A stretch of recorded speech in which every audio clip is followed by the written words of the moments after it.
Les imagitateurs vous souhaitent la bienvenue au pays de Jenny. Hello, ici Jenny pour les imagitateurs du JDR. On retrouve ce petit temps d'interview, ou plutôt de discussion, avec des invités de qualité. On reçoit ici des personnes qui ont, elles aussi, imagité à leur façon le jeu de rôle classique. Allez, on embarque. Bienvenue au pays de Jenny.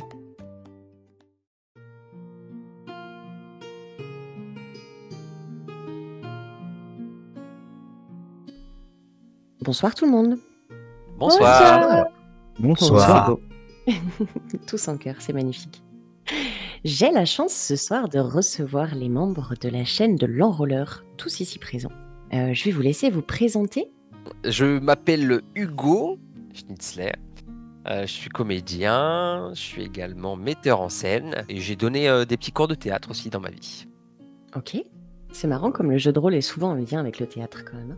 En même temps, je pense que c'est ce que j'aime dans le théâtre que j'ai aimé dans le jeu de rôle. Tu vois, c'est un peu les trucs qui vont se retrouver dans les deux disciplines. Complètement. Et moi, c'est Zita Bassler et j'ai joué Zael et actuellement je joue Volana sur la chaîne de l'Enrôleur. Je suis aussi comédienne. On s'est rencontrés dans la même école. Je suis majoritairement comédienne, donc c'est de ça dont on va parler. D'accord. Bonjour, je m'appelle Luna Toussaint. Voilà. Moi aussi, je suis comédienne. On s'est rencontrés dans la même école. Je fais un peu de mise en scène, un peu de réalisation. Et j'ai donné des cours aussi. J'en donne. Voilà. On s'était rencontrés avec Hugo dans une troupe d'improvisation. Donc, c'est en lien avec l'actorat. Mais voilà, c'est une spécificité. Ok.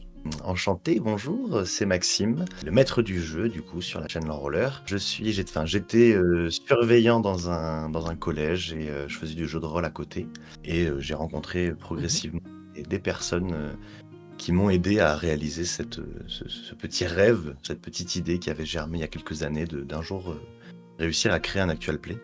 Ok. Et du coup on a lancé ça nous donc il y a 3 ans. Il y a bientôt 3 ans maintenant. Ok.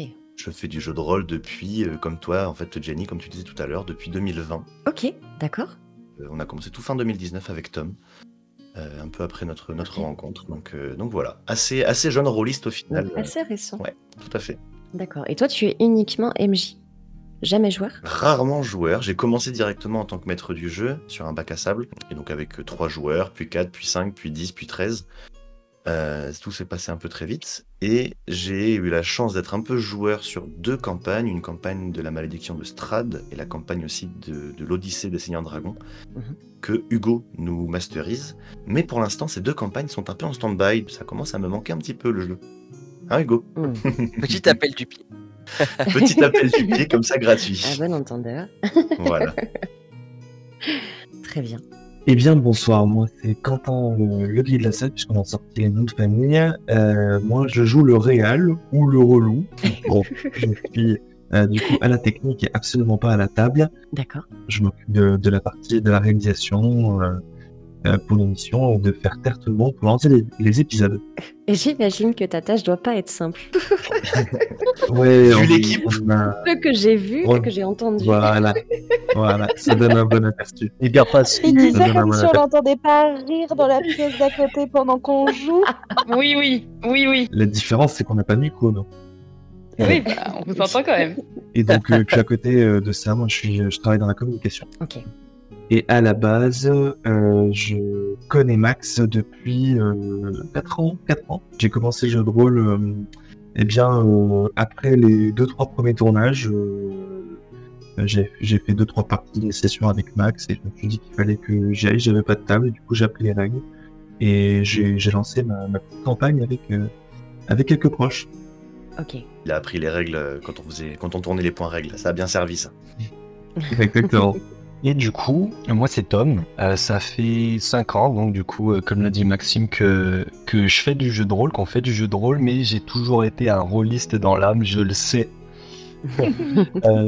Pierre m'a baigné dedans quand j'étais petit, il en faisait quand il avait mon âge, donc Ok. j'ai pu un peu voir à quoi ça ressemblait. Bon, c'était évidemment sans les règles et un peu en s'amusant, mais ça restait quand même du jeu de rôle. Et Sur la chaîne de l'enrôleur, j'ai joué donc sur la campagne des âmes perdues Mesh, qui est un demi-orc qui s'appelle Nyx. D'accord. Mais donc toi, t'as le jeu de rôle en héritage, quoi. Ouais, complètement. C'est beau. Je suis un peu tourné dedans. Ok, super. Merci beaucoup pour ce petit tour de table. Au testament, il y aura des dés, quoi. Ah oui, bah, des dés, des matériel. Enfin, des dés. S'il m'en reste, si Luna et Zita me les ont pas complètement volés avant, ce qui arrive Comment très ça, régulièrement. je T'as jamais voulu. Il y a que Luna qui te vole tes dés déjà. Non mais il a jamais voulu m'en donner. À chaque fois je fais la blague, qui est un appel du pied du coup constant, hein, et il n'a pas encore craqué. Je crois que je vais rajouter une partie pour régler les comptes à la fin de l'interview. Ça se joue au dé, de toute façon, ça se joue au dé. Ça fait 3 ans qu'on travaille ensemble comme ça. 3 ans d'ambiance comme ça où on fait des week-ends de tournage qui sont quand même relativement drainants et au milieu de nos vies. Ok. Parce que y en a qui ont des day jobs toute la semaine, il y en a qui ça tombe entre 2 autres tournages ou dans un stage de théâtre ou dans d'autres choses comme ça. Et du coup, quand on passe 2 jours ensemble à filmer, on filmait quoi, 12 épisodes au début ? Ouais. Waouh. Ouais. Sur un week-end. Sur un Ouais. week-end, on filmait 12 épisodes, on faisait 8h, 20h. Du coup, on s'est connus très fatigués, on s'est connus malades, on a joué pendant qu'on avait froid, etc., etc. Et donc, ça resserre un peu les liens, et donc on se fait beaucoup de blagues, et on a tendance à être dans une espèce d'ambiance un peu haute. Je pense qu'on se tient à l'énergie aussi. Ces week-ends de tournage, c'est ce qu'on retrouve actuellement sur votre chaîne. Oui, Ouais. absolument. Ok. Ouais. La première campagne, donc la campagne des âmes perdues de Gelpevart, en fait, on a pu la commencer parce que, grâce à Quentin qui travaillait aux ateliers du stream, qui avait la possibilité d'avoir du matériel prêté pour un projet pour tester. Ok. Et donc, on a pu faire ce premier tournage donc dans la cave, dans le sous-sol chez ma grand-mère. C'est pas une cave, c'est une pièce. Mais on a pu faire ce premier tournage qui était vraiment un saut dans l'inconnu. On savait pas trop ce qu'on allait faire. J'avais jamais joué avec Zita, très peu avec Luna. On se connaissait pas beaucoup. Enfin bref, c'était vraiment un peu un saut dans l'inconnu. Et tout s'est bien passé. C'était très cool. Mais on savait pas où on allait après. Et Jérôme, donc le patron des ateliers du stream, qui a adoré le projet, qui nous a dit on continue, on va coproduire l'émission, etc. Donc on a pu comme ça continuer cette aventure. Et donc tourner après dans une grange chez les parents de Quentin, en récupérant le matériel, en faisant des tournages où il fallait faire des allers-retours à 1 heure de route pour tout installer nous-mêmes, etc. Waouh. Donc on s'est vraiment pas mal fatigué, pas mal investi d'énergie là-dedans.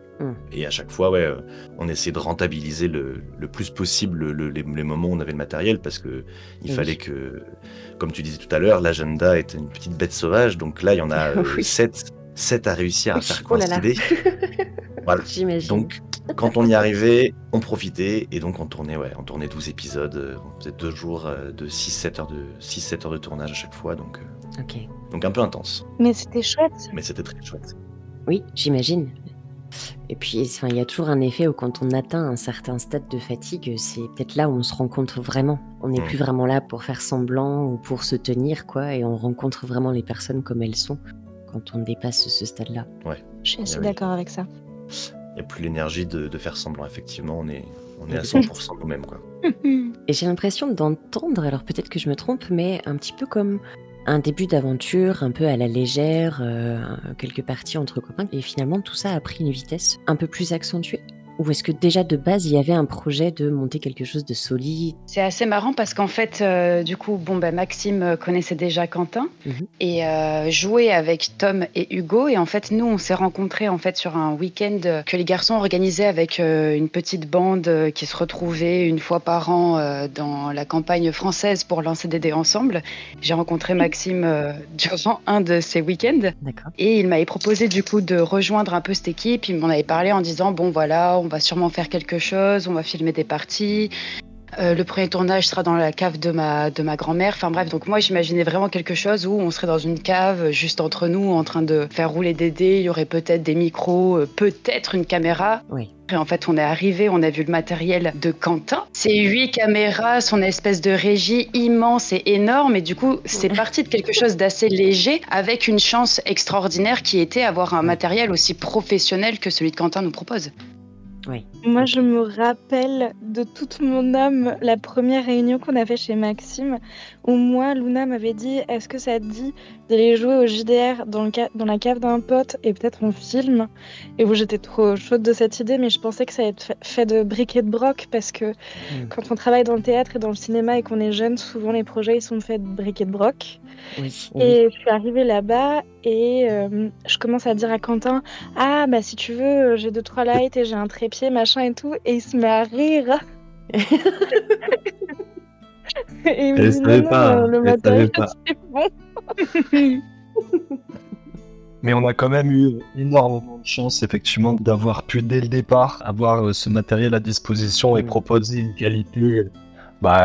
qualité de fou dès le premier épisode, en fait. Le premier épisode, d'ailleurs, était en live.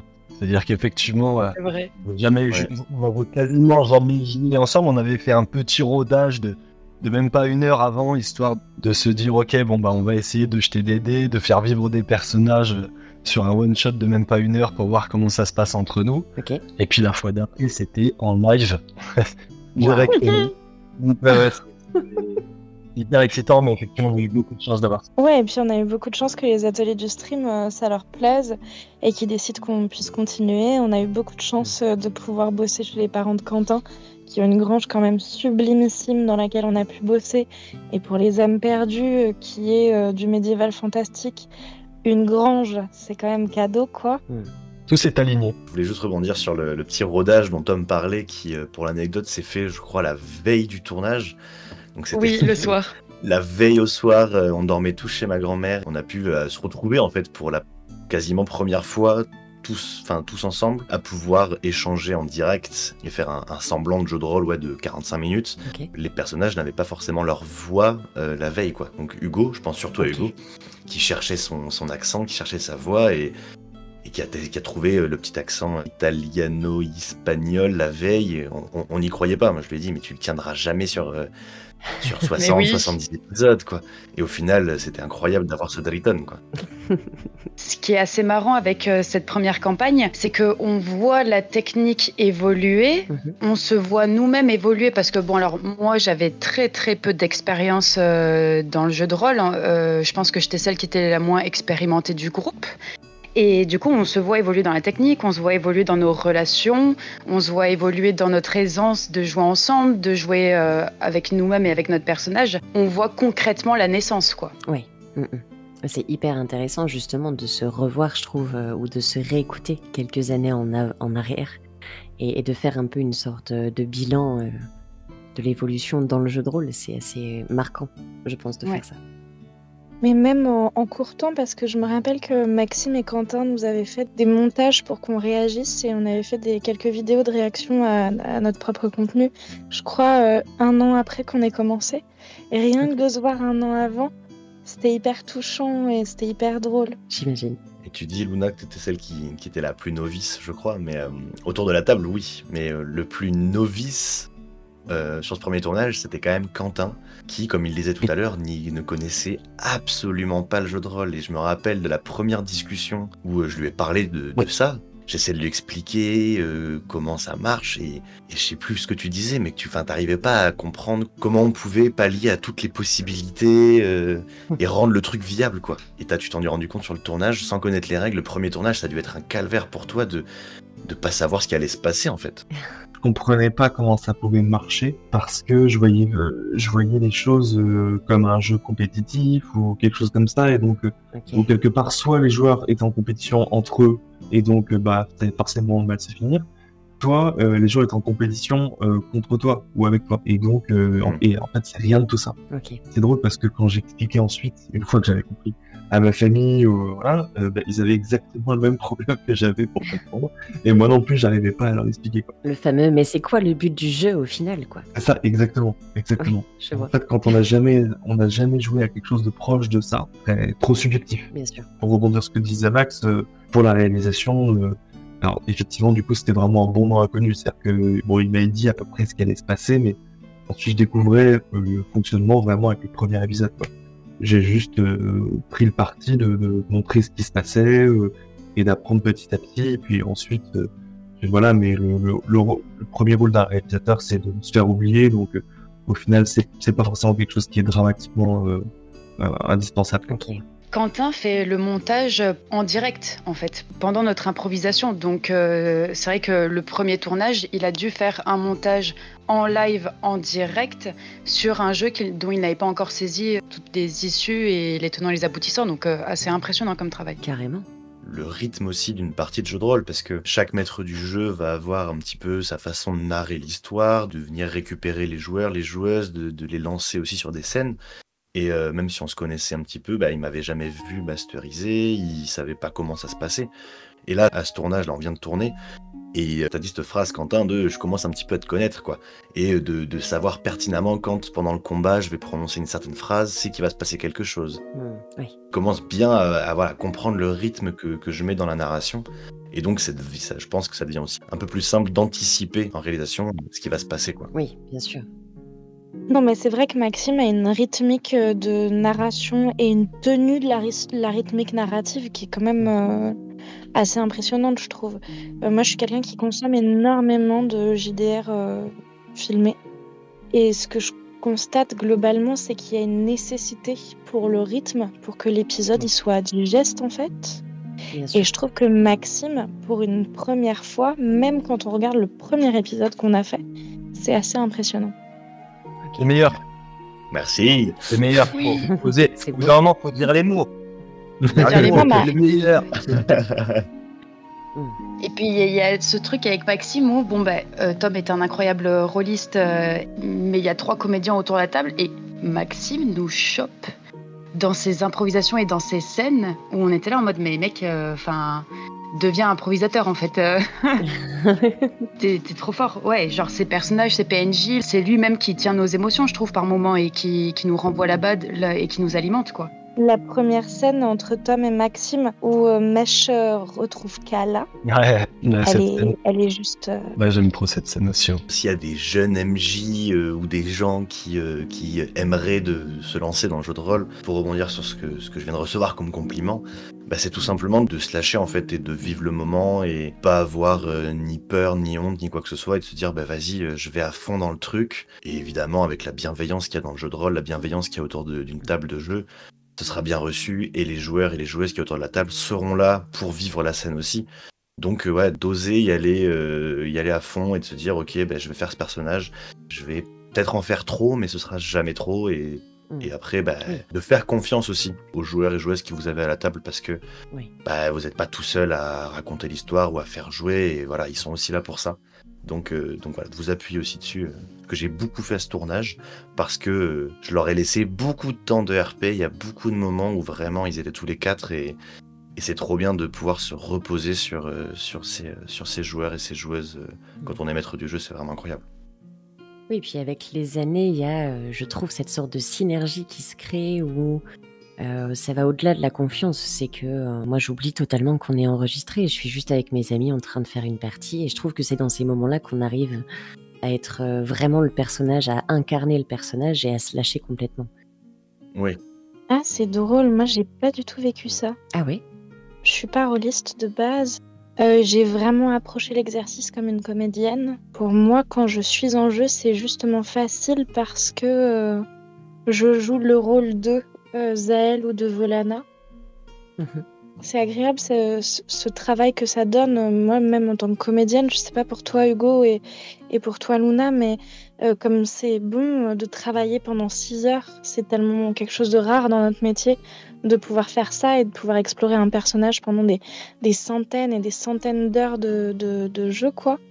C'est une autre dimension du travail, mais pour moi, ça restait quelque chose comme ça. Mais t'as pas eu cette sensation... Enfin, tu t'es senti à l'aise tout de suite dans tes personnages. T'as pas eu cette sensation de devoir découvrir les autres autour de la table pour te lâcher un peu? Non, je crois que j'ai tout de suite eu confiance en eux. Mais parce que encore une fois, Luna et Hugo sont comédiens, je les connais, j'ai déjà travaillé avec eux. Tom est un rôliste impressionnant. Et Maxime, il est intense dans tout ce qu'il joue. Et du coup, c'est comme si, dès la première minute, ils avaient ouvert les portes de l'exploration est permise et l'intensité est permise. Ok. Moi, je l'ai plus ressenti sur la première saison. Mon personnage s'était plutôt construit par rapport à ce que les autres proposaient. J'avais des lignes directrices de là où j'avais envie de l'amener tout de même. Mais c'est vraiment par rapport à ce que vous trois, vous avez proposé dès le début que je l'ai positionné dans son rôle et donc dans sa dynamique dans le groupe. Toi qui essaies enregistrer, il a fallu oublier l'enregistrement et puis au bout d'un moment, tu l'as oublié et tu t'es senti à l'aise. Et tu vois, les caméras, moi, c'est un truc que je suis toujours pas complètement à l'aise avec. C'est-à-dire que je l'oublie de temps en temps qu'elles sont là, mais à plein de moments, je me rappelle de leur présence. Et du coup, je me dis, ah merde, je peux pas bouger comme je veux, je peux pas faire ce que je veux. Si je me décale à gauche et que je me remets bien, je vais sortir du cadre. Ouais, je le fais quand même.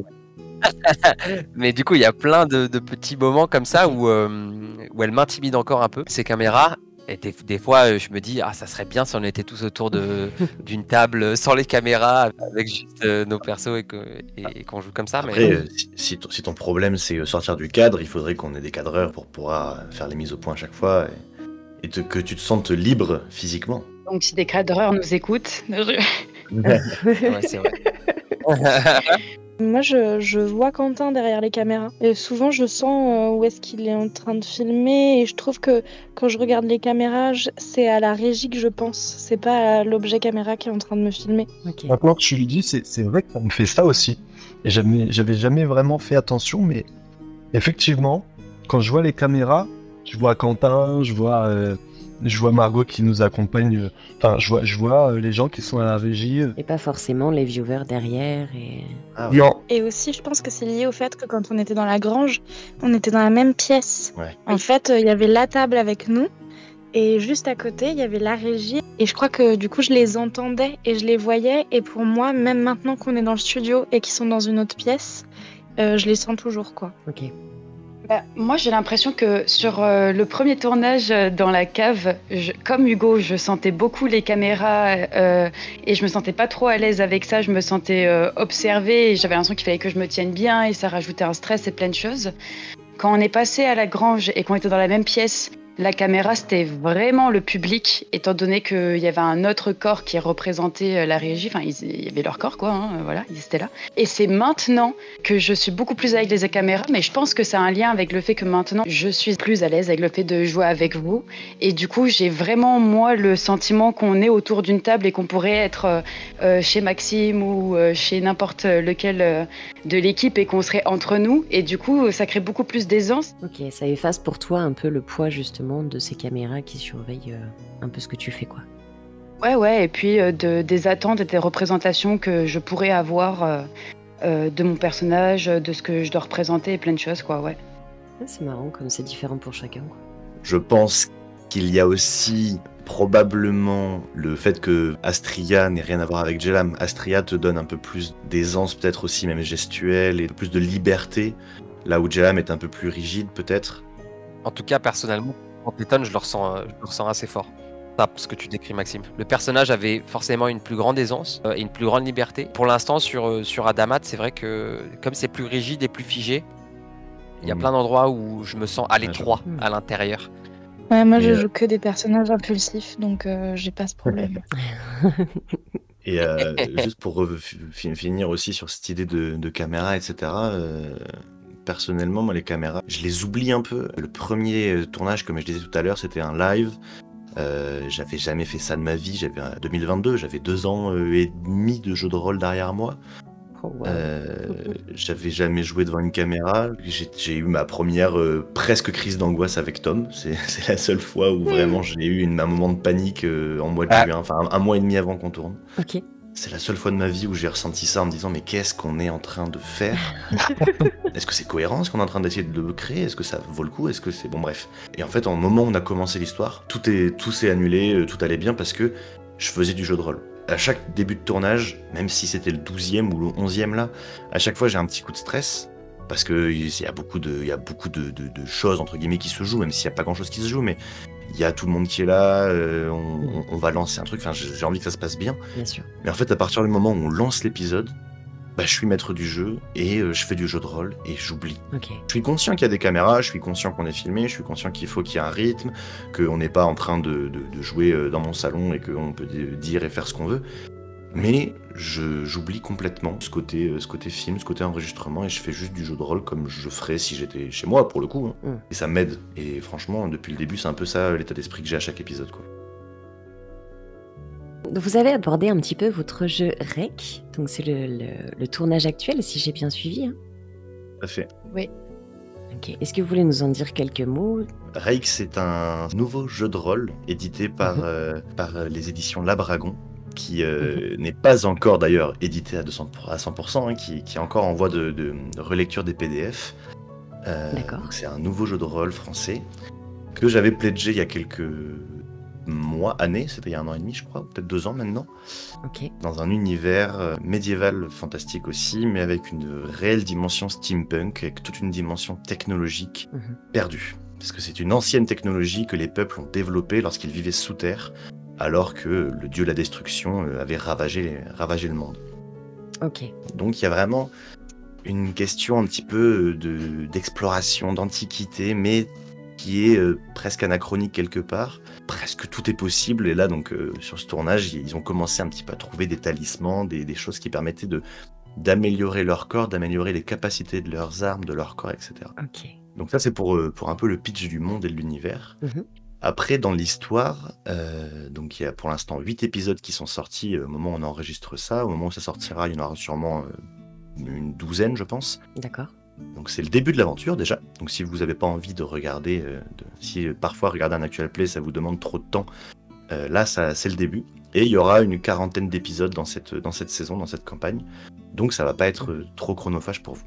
C'est 4 aventuriers qui n'ont rien à voir au départ, qui ne se connaissent absolument pas, qui décident, pour des raisons personnelles, pour l'instant encore un petit peu inconnues, ainsi que pécuniaires, de répondre à l'appel d'une expédition qui demande en fait d'aller explorer d'anciennes ruines souterraines technologiques qui se sont révélées suite à un tremblement de terre qui a vraiment secoué un continent et détruit une partie des montagnes.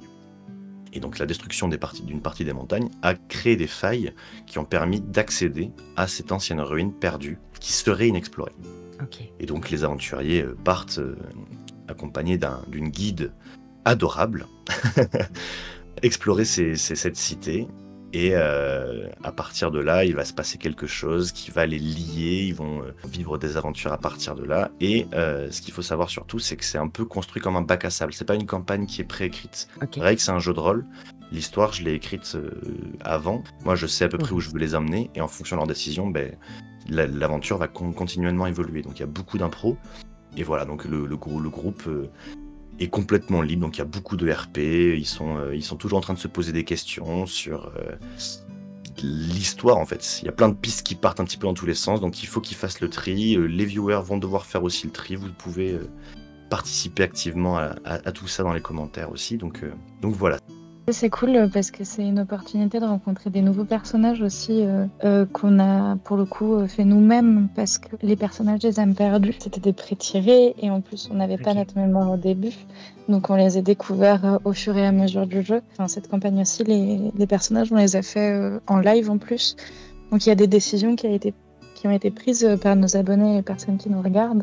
Vous maîtrisez vos personnages, vous avez aussi développé un historique, développé des secrets entre guillemets. Donc oui, vous avez un peu plus je pense, d'aisance et de plaisir à avoir ces interactions entre vous pour révéler petit à petit tout ce que vous avez en tête. Donc ça, c'est vrai que c'est hyper intéressant dans cette nouvelle campagne d'apprendre à découvrir les personnages au fur et à mesure dans vos interactions entre vous, avec les PNJ aussi, mais de voir ce que vous allez me révéler, parce que des fois vous parlez au MJ, les joueurs et les joueuses font savoir des choses, mais entre personnages, ils continuent à se cacher des choses. Donc voilà, il y a vraiment toute cette intrigue ils sont liés, ils vont être un peu, pas obligés, mais quelque part forcés à collaborer. Mais est-ce que la confiance est vraiment acquise? Est-ce qu'il y a des choses qui vont être amenées à les séparer, etc. Ça, c'est hyper intéressant.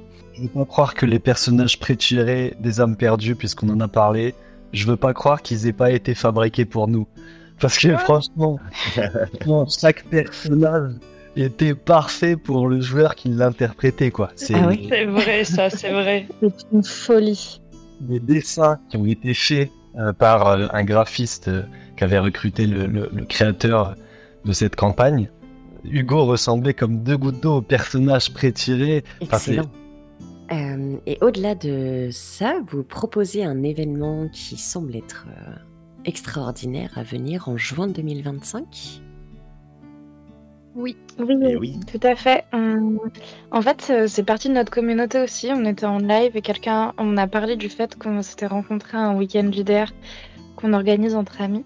Et quelqu'un a dit « Ah, mais quand est-ce qu'on organise un week-end JDR tous ensemble ?» Et c'était une blague et on s'est dit que c'était pas possible à faire. Et je m'y suis penchée et je me suis rendu compte que c'était possible à faire. Et donc, on a monté ça assez rapidement. Les places sont disponibles. C'est du vendredi au dimanche. All inclusive, donc vous pouvez compter la nourriture, on s'en charge. Vous avez un endroit où dormir. Les activités seront prévues. Et il y a des tables de JDR qui seront proposées. Vous pouvez aussi jouer entre vous si vous préférez. Et puis ce sera une occasion surtout de se rencontrer et de jouer ensemble. Et ça, je trouve ça super chouette. Carrément. Parce que c'est vrai qu'à Octogone, c'est très rapide. On rencontre les gens, on leur parle 20 minutes. Et puis il y a d'autres personnes qui arrivent, ils vont voir d'autres personnes. C'est un endroit qui est très bruyant. Oui. Et ça se passe dans un domaine, dans quel coin de la France ce week-end ? Ça se passe dans le domaine des coquelicots. C'est pas très loin de Bordeaux. D'accord. c'est en Dordogne, c'est à côté de Sarlat, donc c'est pas très loin d'Agen, Bergerac par là. Très bien. Pour ceux à qui ça peut parler. Et pour ceux que ça intéresse, de toute façon, comme d'habitude, sous la vidéo, vous allez retrouver tous les liens qui concernent la chaîne de l'enrôleur et également les liens qui expliquent un petit peu ce week-end à venir. Merci. On va arriver tout doucement sur la fin de l'interview. Est-ce qu'il y a un sujet que vous auriez aimé aborder ? Faudrait un jour qu'on ait une discussion entre tous ceux qui font des actual plays. Qu'est-ce qu'on fout, quoi ? Qu'est-ce qu'on est en train de faire à tous jouer, à se filmer, à vouloir. Enfin, tu vois, Zita, elle en parlait la dernière fois avec nous d'une envie de jouer devant des gens, en fait. De partager nos parties, parce qu'en fait, on est tous là autour d'une table pour raconter des histoires. On a envie de raconter des belles histoires, qu'elles soient impactantes et intéressantes. Et du coup, on a aussi envie de le partager aux autres, quoi. Et de dire, putain, regardez, ça, c'est beau, ça nous plaît, est-ce que vous trouvez ça beau ? Et de partager une passion, je pense que c'est pareil, les conventions du type Octogone, typiquement. C'est vraiment ça, et ça génère une sorte d'amour parce qu'on est tous là pour la même raison, parce qu'on aime ce qu'on fait. Parce qu'honnêtement, Octogone, on n'y va ni pour la qualité de la nourriture, ni pour la qualité de l'air à l'intérieur. Hein. Carrément. Ni pour la température. C'est ça. Oui. Il faut une autre motivation que ça pour y aller. Et pourtant, chaque année, on y retourne. Bah oui, c'est trop bien. C'est hyper drainant en énergie, mais en même temps, ça apporte tellement, je trouve. C'était tellement, comme disait Zita tout à l'heure, tellement de plaisir et de bonheur de parler avec tous ces gens, de les rencontrer, et en fait de se rendre compte que ça va au-delà d'une caméra et d'un tournage, quoi. Oui, qu'il y a un impact. Ouais, c'est ça. C'est qu'il y a des gens qui sont venus nous voir pour nous dire que on n'avait pas changé leur vie, mais on leur avait redonné le goût au jeu de rôle, que ça les a motivés pour retrouver des tables. Et on a eu des mots dans les commentaires, dans la communauté, hyper gentils, hyper jolis, de partage, quoi. De grâce à nous. Ouais, de gens qui commencent, qui ont réussi à mettre le pied dedans grâce au point règle aussi.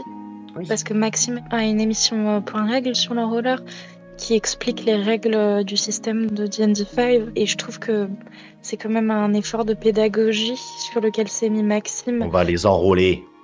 Tous. Voilà. Il y a un autre truc que j'ai pas dit mais que j'aimerais bien verbaliser, c'est que Maxime avait à cœur de faire une table mixte. Enfin, en tout cas, moi je trouve que c'est un truc qui compte dans ce milieu, même si ça compte dans tous les milieux actuellement. Hein. Mais c'est assez chouette parce que c'est vrai que moi je regarde très peu d'actual play ou de choses comme ça, mais le peu que j'ai regardé, c'est pas quelque chose qui se voit partout. Et c'est le meilleur, on va pas se répéter. Ça va commencer à me gêner, Attention. On va clôturer cette interview avec une petite tradition sur le podcast Au Pays de Jenny. 2 dernières questions qui sont un peu moins en lien avec votre chaîne, qui sont un peu plus atypiques. J'ai envie de vous demander si vous étiez une saison, laquelle vous choisiriez et pourquoi? Printemps, Printemps parce que c'est le mélange parfait entre le soleil, la fraîcheur du vent. J'ai longtemps été team été, mais bon, les années passant, ça devient compliqué d'assumer ce choix-là. Oui. J'ai de plus en plus. Donc on est en printemps. Eh bien, je vais dire l'été. L'été, c'est bien. L'été, c'est bien, ok. Je serais plutôt parti sur l'hiver parce que j'ai tout le temps chaud et j'aime pas avoir chaud. Donc l'hiver, je trouve ça très très bien et c'est une saison dans laquelle je me sens bien. Pouvoir se faire des petits chocolats chauds, se mettre sous le plaid et ça me correspond bien. Un peu cosy, quoi. Okay. Ouais, un peu cosy, clairement. Moi aussi, je pencherais pour le printemps. Même sensation, la chaleur avec le vent frais qui vient un peu équilibrer tout ça. Je trouve que c'est vraiment... En fait, le changement de saison, c'est comme si ça permettait d'avoir le regard sur ce qui change, sur ce qui évolue, sur la renaissance. Et c'est vraiment des moments je trouve, de boost hormonaux. Ce truc de tout d'un coup, tout est repermis et la vie recommence, quoi. Oui, ok. Si j'étais une saison, je serais l'automne. Je crois que c'est la saison qui me ressemble le plus. Peut-être que c'est parce que je suis Scorpion, mais aussi parce que l'automne, je trouve que c'est la saison du mouvement. C'est la saison de la mort des choses. C'est la saison du début de la chute. Pour moi, c'est la saison de la roue qui avance. Voilà. Ok.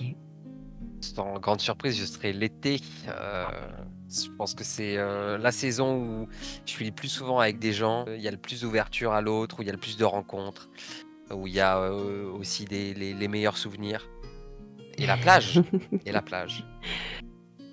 La plage et le jeu de rôle dans une cave avec 40 degrés. Donc, ok, super. Et toute dernière question, c'est comme ça qu'on clôture les interviews ici.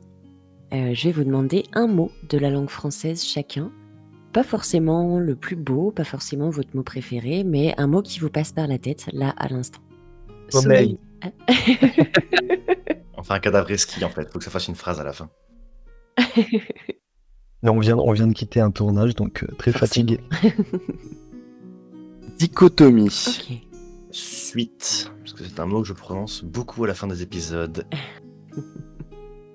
Je sais pas pourquoi j'ai l'impression qu'il faut que je choisisse quelque chose et que c'est un peu sacré, alors que pas du tout, il faut baisser les enjeux. Pas du tout, c'est ça. C'est simplement voilà, le mot que tu as envie de partager là maintenant. Peut-être que dans 2 heures, il serait différent. Bon, bah là, je dirais ouverture. Et même moi, je dirais balançoire, parce que c'est l'un de mes mots D'accord. préférés. eh bien, j'irai avec collectif. Ok. Eh bien, je ne fais jamais ça d'habitude, mais je vais vous dire le mien parce que c'est ce que j'ai ressenti tout au long de cette soirée avec vous. Pour moi, c'est vraiment le mot tendresse. Je ressens une tendresse incroyable dans votre groupe et c'est grisant d'avoir eu cette discussion avec vous ce soir. Merci beaucoup. Oh, c'est gentil. Merci d'avoir partagé la tienne avec nous. Ça me touche beaucoup. Ça se ressent énormément et c'est très agréable. Merci beaucoup. C'était hyper agréable d'avoir ce moment avec toi et ça a déjà été dit, mais je crois que ta voix mène un peu aussi le mood où tout d'un coup ça s'apaise et les gens ont envie d'être ensemble et doux les uns avec les autres. Je sais pas si vous voyez où je veux en venir. Ouais, carrément. C'est très joli, merci beaucoup. Et tant mieux si vous avez ressenti ça. C'était le but de cette soirée aussi que d'avoir ce moment de partage. Merci beaucoup. Merci. Merci beaucoup. Merci à toi. Merci beaucoup pour l'invitation, c'était trop bien. À très vite.